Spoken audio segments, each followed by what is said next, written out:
middle stages, and ultimately you win by 15. So give us your overarching opening comment. It was Brisbane came out, determined to, play hard and find a way to win the game. I tip my hat off to coaching Brisbane and them. So, but I'm just happy with my group. Last 2 days of practice, it was pretty difficult. But I'm really happy for my bench. Guys like Luka Yates did a great job. But Wally came in there, and DG, guys who really made an impact in practice consistently. It was time to trust my bench more. And as we did that, we were able to sit P down a little bit, T-Raw and other guys who played major minutes from, 30-plus minutes the last couple games. We were able to sit them down and let other guys sit up there and make an impact. And I'm just proud how everybody came together and cheered for each other, found a way to turn that around and for us to win the game.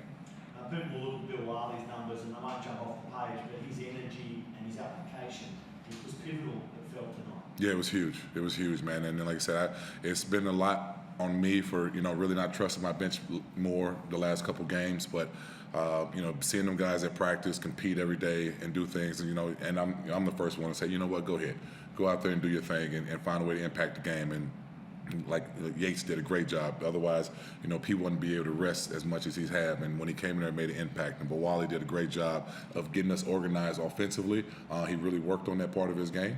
And then defensively, he's a terror. So I'm happy for those guys to step in. And the good, I suppose, rebounding, you dominated that count again, having done so against the Bullets when you beat them last time. And coaches always say rebounding is effort. So is that the best part of it? Man, that was the first thing when I went in that locker room. I hit about 2 backflips because we gave up 6 offensive rebounds, right? Any other games, we've been giving up 12, 15 offensive. The guys really determined to pursue the ball. And that's something that we really worked on and just made an impact is understand, like, hey, we're losing a lot of these games because we're giving guys 10 to 12 extra shots.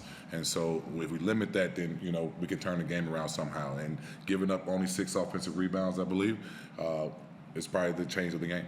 And the three-point shooting, is that because you're getting bad looks and some players just a bit cold? That was your second lowest three-point percentage of the season. What do you make of that part of the game? Not too much. I mean, T-Raw had a lot of good open looks. QJ is one who gets his feet set. They knock him down. You see, we had a lot of in and outs. This guy next to me, his attempt didn't help him much, but at the end of the day, he's a solid three-point shooter here and there. But I don't. That's just, once again, guys got good looks. As long as we get good looks, we're fine, and and they'll bounce back and hope they'll fall next time. JT, different coaches would react differently to the last game.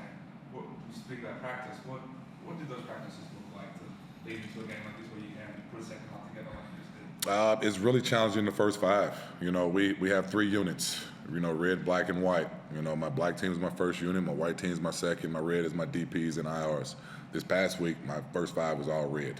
So at the end of the day, it's a challenge to them to, find a way to step up and do better because the other guys are eagerly waiting to find a way to impact the game. Our practices were brutal. If it was conditioning or just really getting after each other, we're tired of other teams putting pressure on us or, have a defensive mind against us and we're not doing it against ourselves in practice. So it was a really change of tempo. The guys responded well, and you see the outcome today.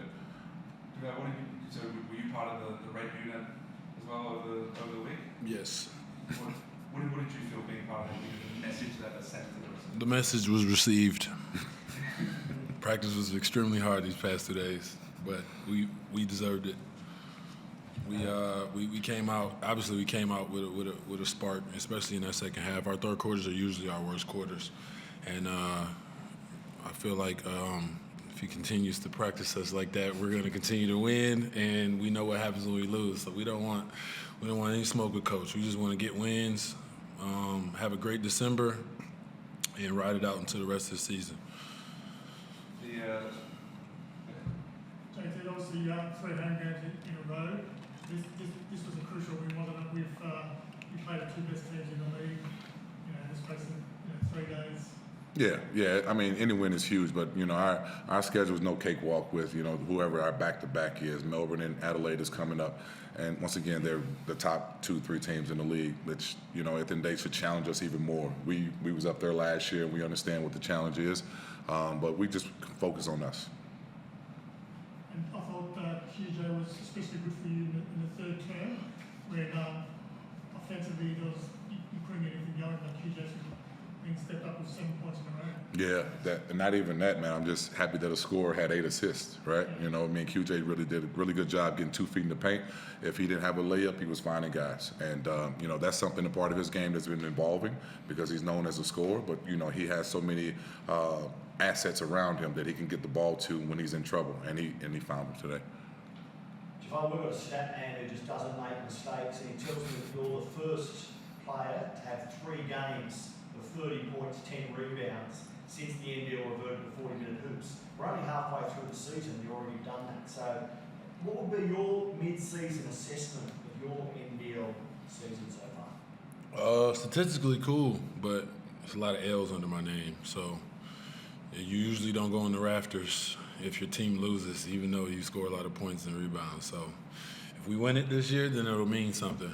But if we don't, it really, all these points and rebounds really don't mean anything at all. It's just empty stats. A lot of questions are asked when other bigs are about to go up against you, right, because of your credentials.